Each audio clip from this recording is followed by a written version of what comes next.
বন্ধুরা, দ্বিতীয় দফায় বাংলার বাড়ি প্রকল্প বা বাংলার আবাস যোজনার সুপার চেকিং কিন্তু শুরু হয়ে গিয়েছে। এর আগে যে টাকা দেওয়া হয়েছিল সেটা মূলত প্রথম লিস্ট বলতে পারেন। ইতিমধ্যেই কিন্তু দুটি ধাপে 60,000 করে দুই কিস্তিতে টোটাল 1,20,000 টাকা 12 লক্ষ উপভোক্তার অ্যাকাউন্টে পৌঁছে গিয়েছে।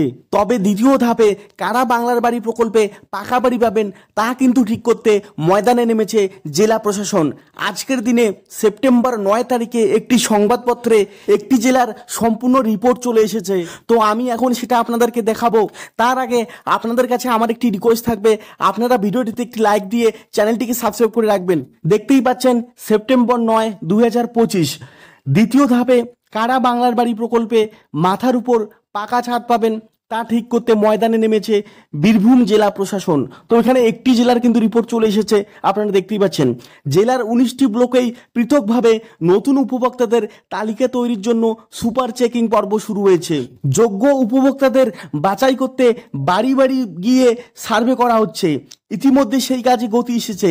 জেলা প্রশাসনের কর্তাদের দাবি, নভেম্বর মাসের মাঝামাঝি সময়ের মধ্যেই চূড়ান্ত তালিকা তৈরি কাজ শেষ করা সম্ভব হবে। জেলা প্রশাসনের এক আধিকারিক বলেন, 19টি ব্লকেই সুপার চেকিংয়ের কাজ শুরু হয়ে গিয়েছে। তালিকায় থাকা প্রতিটি উপভোক্তার বাড়িতেই সার্ভে করা হচ্ছে। নভেম্বর মাসের মাঝামাঝি সময়ের মধ্যেই যোগ্য উপভোক্তাদের পূর্ণাঙ্গ তালিকা তৈরি করা হবে।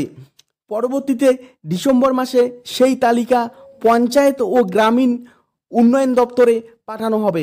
এরপর এখানে কি আছে দেখুন, কেন্দ্রের অসহযোগিতা সত্ত্বেও বাংলার প্রতিটি সাধারণ মানুষের মাথার উপর ছাদ নিশ্চিত করতে রাজ্য সরকার বদ্ধপরিকর। বছরের শুরুতেই রাজ্যের নানা প্রান্তের উপভোক্তাদের অ্যাকাউন্টে বাংলার বাড়ি প্রকল্পে ঘর তৈরির টাকা পাঠানো হয়। বীরভূম জেলার মোট 53,302 জন উপভোক্তা সেই তালিকায় ছিলেন। ইতিমধ্যে তারা দ্বিতীয় কিস্তির টাকাও হাতে পেয়েছেন। বাড়ি তৈরির কাজে অনেকটাই গতি এসেছে। জেলা প্রশাসনের কর্তাদের দাবি, 100% বাড়ি নির্মাণের কাজ শুরু হয়েছে। অধিকাংশ ক্ষেত্রেই লিন্টেনের বেশি নির্মাণ কাজ চলছে। তবে প্রায় 1000 জন উপভোক্তার বাড়ি তৈরির কাজ এখনও লিন্টেন পর্যন্ত পৌঁছায়নি। জেলার প্রতিটি উপভোক্তার বাড়ি যাতে পুরোপুরি তৈরি হয় সেদিকে জেলা প্রশাসন নজর রাখছে।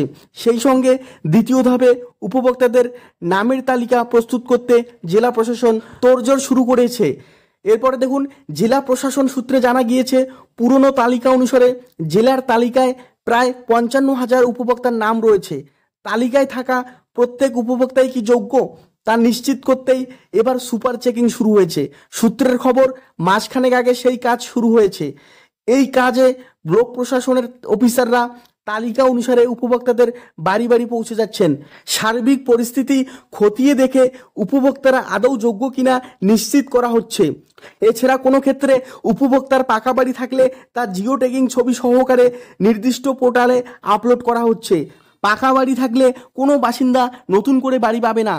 সিউড়ি শহরে লাগোয়া গ্রামের এক গৃহবধূ বলেন, এখনও ছোট ছেলে মেয়েকে নিয়ে মাটির বাড়িতেই থাকি। বর্ষাকালে খুব অসুবিধা হয়। এতদিন বাড়ি পাইনি, এবার হয়তো আমরা সরকারি পাকা বাড়ি পাবো। তো বন্ধুরা, আপনারা বুঝতেই পারছেন ইতিমধ্যেই কিন্তু সার্ভে চালু হয়ে গিয়েছে, সুপার চেকিং কিন্তু চালু হয়ে গিয়েছে।